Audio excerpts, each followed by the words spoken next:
On March 11, 2004 in the morning, thousands of Madrid residents are getting on commuter trains and, as usual, traveling to work or school. At 7:37, 3 bombs explode in one of the trains. Within a few minutes, bombs explode in 3 other trains. Chaos breaks out.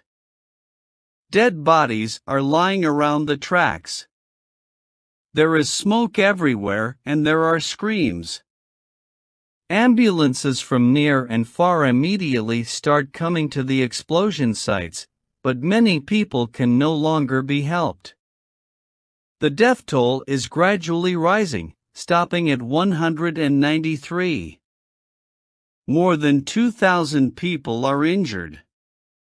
An extensive investigation is immediately launched, during which it is discovered that men from North Africa are behind the attacks. 21 terrorists are arrested. Some of them are then sentenced to up to 40 years in prison.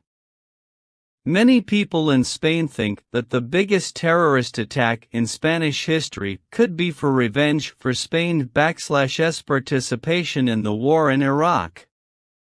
The next elections in Spain are won by a party that wants to withdraw the soldiers from Iraq.